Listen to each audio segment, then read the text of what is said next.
네, 안녕하십니까. 최상문입니다. 기관의 눈 다시 시작하겠는데요. 요즘 보면 무서운 기세로 이제 중국 시장이 좀 올라왔고요. 그다음에 오늘 한국 시장도 어제 미국 시장이 좀 빠졌는데도 불구하고 다시 거의 뭐 보합 수준으로 올라왔고 코스닥은 또 플러스를 좀 보이고 있고 물론 뭐 환율은 조금 한 6원 약세로 돌긴 했습니다만 중국이 좀 무섭습니다. 우리 시장에는 어떤 영향을 미칠지 좀 궁금합니다. 좀 전에 말씀드렸다시피 또 외국인은 LG생활건강과 아모레패시픽을 좀 사고 있고요. 그렇다고 한다면 중국 소비재에 대해서도 조금 더 관심을 우리가 둬야 되는 것인지 궁금합니다. 콘도디아 국제대학교 대외협력 부총장 중국 산동대 우수군 객자 교수님 모셨습니다. 안녕하십니까? 네, 안녕하십니까? 네, 교수님 직함이 많으십니다. 네, 제가 좀 헛갈렸습니다. 아닙니다. 현지 상황이 매우 밝으신 걸로 저희가 그렇게 알고 있습니다. 먼저 저희가 궁금한 건 중국 증시가 왜 이렇게 올랐습니까? 네, 그것 때문에 기대 반 우려 반이 있는데 네네. 제가 중국 상황을 살펴보면은 그럴 만한 이유는 뭐 충분하다라는 생각이 듭니다. 네. 대략 세 가지 이유를 들 수 있는데요. 첫 번째, 코로나19를 중국이 그 어느 나라보다도 강력하게 대처함으로써 안정적인 국면으로 만들었지 않습니까? 그로 인해서 그렇죠. 네. 소비자들이 시장이 안심한 반응을 보이고 있고 그것이 이제 중시로 유입되는 모습이 있다라는 것이고요. 두 번째로는 중국의 부동산 규제를 엄격하게 아직도 대처하고 있습니다. 그러니까 갈 곳이 잃은 자금이 상당히 많은데 마침 증시가 상승 국면에 이르다 보니까 부동산으로 가려고 했던 것이 증시로 대거 유입을 하게 되었고요. 마지막으로 외국인 투자자가 대거 유입하고 있습니다. 아무래도 미국 다음으로 큰 뭐 증시인데 중국이 네. 다른 어떤 나라보다도 중국이 먼저 뭐 벌써부터 V자 곡선으로 반등할 것이라는 전망이 여기저기 많이 나오고 있거든요. 네. 외국인 투자자들이 가만히 있을 리가 없죠. 네. 그래서 외국인 투자자도 적극적으로 유입이 됨으로써 중국 증시가 지금 불을 붙고 있다라는 이야기가 들리고 있는 것입니다. 오늘도 상해 종합 지수를 보면 몇 퍼센트 올라가고 있습니까? 한 1.7% 상승하는 것으로 보이고 있는데 일주일 것을 보면요. 오늘은 좀 빠지고 있고요. 어쨌든 일주일 기준으로 보면 1.17% 상승을 했습니다. 중국 시장에 대한 관심이 좀 뜨거운데 그런데 말입니다. 좀 약간 이상한 점은 중국 정부는 증시 과열을 좀 진정시키는 쪽으로 이렇게 좀 가닥을 잡은 것 같기도 합니다. 꼭 그럴 필요까지 있느냐 뭐 저는 그런 생각을 하긴 합니다만 중국의 국영펀드가 보유 주식을 매도할 것이다. 뭐 이렇게 밝히면서 증시에도 약간의 브레이크가 좀 오늘은 걸리고 있는 것 같습니다. 이처럼 중국 정부가 왜 증시에 대해서 이렇게 컨트롤을 하고 있는 거죠? 저는 잘 하고 있다고 생각을 합니다. 네. 의도적인 인위적인 조절 국면에 들어간 것인데요. 네. 그 말은 그만큼 중국 증시가 너무 과열 국면으로 들어가고 있기 때문에 중국 증시 거품 붕괴론이라는 이야기도 많이 제기되고 있지 않습니까? 네. 중국 정부는 이에 대해서 경기를 살려야 된다는 의지는 확고하다. 그런데 경제가 먼저 너무 과한 반응을 보이니까 사람들 사이에서는 2015년 중국 증시 대폭락 악몽과 같은 경험이 있지 않습니까? 네.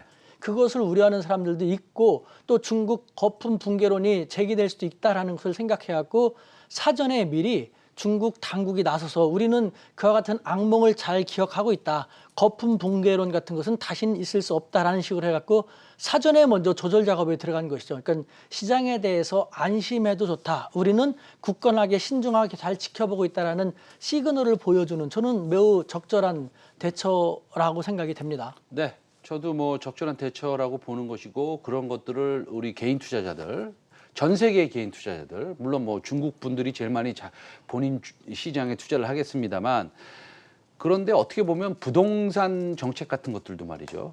마찬가지지만 정부에서 잡으면 잡을수록 거꾸로 가는 상황이 초래되고는 합니다. 그래서 중국 증시가 얼마나 더 갈 것이냐 그것은 뭐 알 수는 없지만 중국 꼭지가 아닐까라는 전망들도 있고요. 현지 기대와 우려가 팽팽하게 맞서고 있습니다. 그래서 그럼 앞으로는 뭐 일단은 중국 정부가 좀 브레이크를 걸었어요. 그럼 앞으로는 우리 교수님 생각에는 어떻게 생각하세요? 뭐 5천 가는 겁니까? 아니면 지금부터 뭐 하락을 하는 겁니까? 저는 네. 그 아까 말씀드린 것처럼 네. 지금 중국 주가는요, 그 중국 경제의 양호한 펀더멘털을 잘 반영하고 있는 것이라는 생각이 들고, 중국 정부가 경기를 살리기 위해서 적극 나서려고 하는 입장에서 인위적으로 조절을 하고 나온다는 것은 그만큼 너무 과열되면 안 된다는 것이거든요. 더군다나 중국에서는 재미있는 말, 지오차이라고 하는데 우리말로 하면 부추입니다. 부추 군단이라는 것이 형성되어 있거든요. 그러니까 미국에서는 로빈 후더가 있다면은 네. 중국에는 부추 군단이라는 것이 있는데, 부추는 우리가 먹는 부추입니다. 네네. 부추의 특성을 보면요, 네. 자라나 갖고 윗단을 잘라 갖고 부추전이라든가 음식을 해 먹어도 네. 밑에서 계속 자라나지 않습니까? 네. 지금 중국 증시를 떠받치는 것은 이 조링호 20대에서 30대 정도에 해당되는 약 1억 6천만 명 정도로 추산되는데요. 이 젊은 개인 투자자들이 중심이 돼서 계속 유입되고 있습니다. 네. 이 사람들 같은 경우는 왜 조차이 부추라는 단어를 썼느냐? 네. 아무래도 기관 투자가라든가 외국인 투자가보다는 정보라든가 자금력에서는 상당히 불리합니다. 네. 그래서 속된 말로 이들에 의해서 잡혀 먹는다 하더라도 네. 워낙 많은 숫자가 대거 유입이 되다 보니까 부추처럼 계속 자라나고, 그래서 또 그걸 희생시켜도 또 자라나고 이와 같은 상태에서 중국의 20대, 30대의 조차의 청년 투자자들이 계속 네. 유입이 되고 있고, 네. 그 상태에서 나름대로 수익을 보고 있는 상태이기 때문에 네. 이와 같은 상승세는요, 정말 무슨 돌발적인 변수가 생기지 않는 한 앞으로는 계속해서 이어져 갈 것이다라는 전망이 가능하다고 생각됩니다. 알겠습니다. 부추. 예. 부추 저도 참 좋아하는데요. 예. 그 부추 군단. 그러니까 우리나라 따지면 동학개미. 네. 뭐 이렇게 생각을 하면 되겠습니다. 얼마 전에 지금은 오늘부로는 제가 모르겠습니다. 근데 얼마 전에도 베이징의 그 코로나 바이러스 확진자가 또 0명까지 떨어졌고, 어쨌든 전체적으로 중국이 여러 가지 문화, 사회적인, 정치적인 그런 뭐 스트럭처가, 구조가 우리나라랑 또 미국이랑 틀리기 때문에 코로나19의 그 제어 상황이 네. 상당히 괜찮은 것 같기는 합니다. 그래서 어쨌든 그런 이유로 지금 뭐 OECD 선행 지수도 중국과 한국이 조금 괜찮은 것 같고요. 그래서 기본적으로 이제 다음 분기에 GDP 성장률도 좀 좋아질 수 있을 것이다. 생각보다, 시장에서 생각하는 것보다, 이렇게 생각을 합니다. 근데 그렇다면 우리 교수님이 생각하시기에 네, 말씀을 천천히 해주셔도 됩니다. 시간이 네. 너무 많습니다, 아, 지금. 그렇습니까? 예. 네. 중국 증시 경제 네. 상황을 볼 때 우리가 어떤 것을 확인해야 됩니까? 그 확인을 하고 그 다음에 우리가 그 데이터들이든지 아니면 이슈라든지 이벤트들을 확인을 해야지, 아, 우리나라에 이런 영향을 좀 미치겠구나. 우리가 또 스스로 좀 생각도 할 수 있지 않습니까? 어떤 것들을 한 두세 가지 확인할 중요한 문제들이 있습니까? 네, 아무래도 가장 중요한 것은 네. 중국 경제의 그 실물 펀더멘탈하고 주가 상승 사이에 얼마나 괴리가 있는지 네. 그것을 예의주시할 필요가 있는데, 네. 관련돼서 저는 중국 내부의 상황을 예의주시할 필요가 있다고 생각합니다. 중국 내부 상황도 그렇고요. 그다음에 제가 접하는 중국 당국자들도 그렇고요.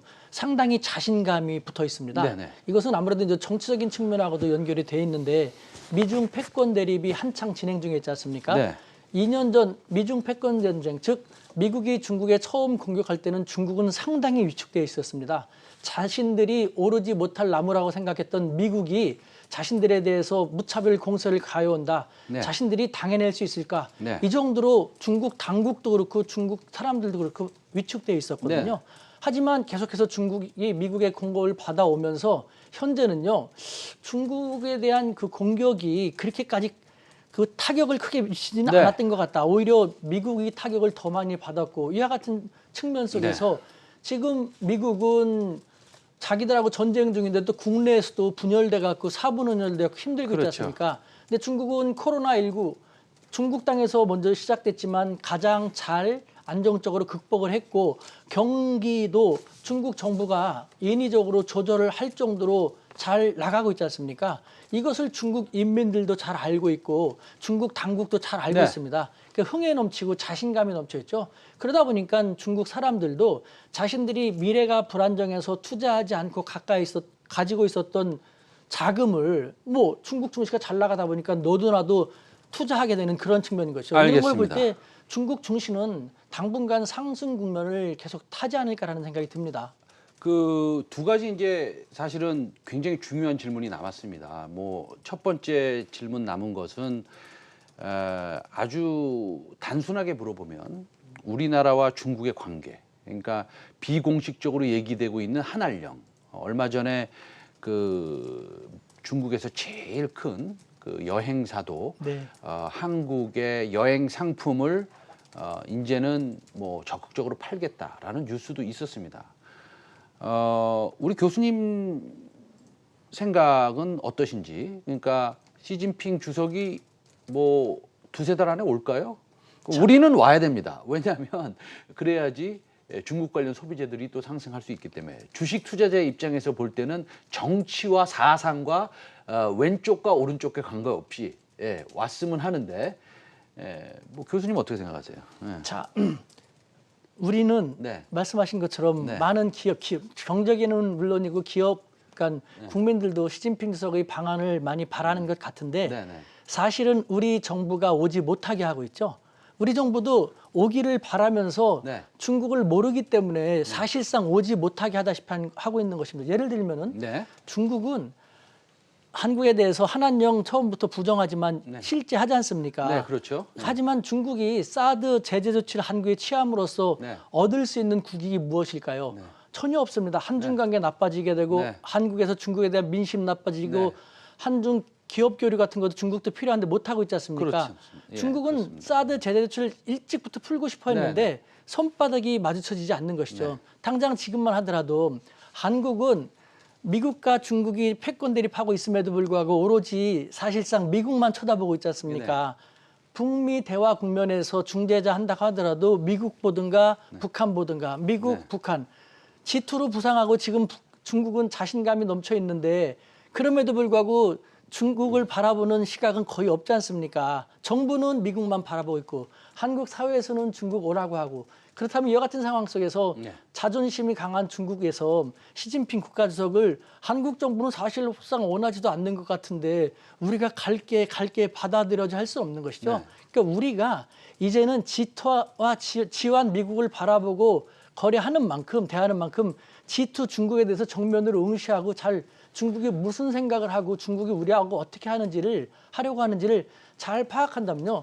사실 시진핑 주석은 올해 8월 달에도 올 생각이 있었습니다. 그런데 그것도 한국이 트럼프 대통령이 G7 플러스 알파에 한국을 초청할 것이다라는 얘기를 했지 않습니까? 네. 그것 때문에 한국 정부에서 이것도 사실상 흐지부지하다시피 한 것이거든요. 그 어쨌든 독특한 그 사실 저희가 듣지 못했던 이런 그 아이디어 내지는 뭐 생각을 말씀해 주시는 거네요. 사실은 뭐 우리 그 현 정부가 중국과의 교류를 좀 더 돈독하게 하고 그래서 우리가 경제적으로 조금 더 이득을 보는 상황을 마련하려고 하는 듯하게 많은 사람들은 보고 있는데 교수님 생각은 차라리 우리가 맡고 있다. 그러니까 그렇게 이것은 말씀하시는 거죠 지금? 보십시오. 앵커님하고 저하고 같이 대화를 하고 네네. 저는 앵커님하고 잘 친구가 되고 네. 싶은데 앵커님은 저를 안 보고 다른 사람 바라보고 네네. 있으면은 아니 보고 있습니다. 근데 그와 같은 네. 형국이니까 네네. 우리가 정면으로 중국을 응시하면서 중국은 간단합니다. 한국이 미국 쪽에 더 많이 가게 되면 자기에게 불리하기 때문에 한국과의 관계 개선을 빨리 해야 되고 한국도 경기가 힘들기 때문에 중국은 한국의 경제 협력을 많이 줘야 된다는 걸 알고 있거든요. 저는 제 말이 우리 사회에서 받아들여지지 않아서 그렇지 저는 제가 틀린 말이지 않습니다. 저는 중국 그 당국자들하고 항상 10몇 년 동안 얘기하면서 알고 있는 거거든요. 그러면은 교수님 생각에는 어쨌든 우리가 그러니까 현 정부가 뭐 우리 개인들이 정하는 건 아니니까 현 정부가 초대를 하면 조금 과장해서 얘기하면 내일이라도 온다라는 말씀이네요. 당장이라도 올 기세입니다. 아 그렇습니까? 저는 다시 말씀드리지만 네. 저는 뭐 해당 시진핑 주석을 모시는 네. 제가 중국에서 박사과정을 할 때 네, 같이 네. 공부했던 사람들이 네, 지금 네. 시진핑 주석을 모시고 있거든요. 네, 네, 네. 그래서 저는 10몇 년 동안 틀리지 않았고 네, 네. 이것을 우리 사회에 전달하는데 우리가 너무 미국에 경도되어 있기 때문에 그런 겁니다. 네. 그러니까 우리 당국자들은 우리 그 비즈니스계라든가 이 소식을 잘 듣고 네. 우리 경제 활성화를 위해서 G7 플러스 알파에 요청받아서 가는 것도 좋지만 동시에 시진핑 주석의 방안은 확정적이고 한국만 오케이해서 일정만 협의가 되면 큰 문제 잘 없거든요. 알겠습니다. 예. 그렇게 양측을 다 활용할 수 있는 그런 네. 좀 더 열린 사고가 아쉬운 측면이 있죠. 알겠습니다. 그래서 우리가 오늘 독특한 시각을 오늘 쿤더디 국제대학교 대외협력 부총장 그리고 우수균 교수님으로부터 좀 들었습니다. 재밌었습니다. 오늘 말씀 감사드리고요. 다음에 또 한번 초대하겠습니다. 네, 감사합니다. 네, 감사합니다. 네. 예.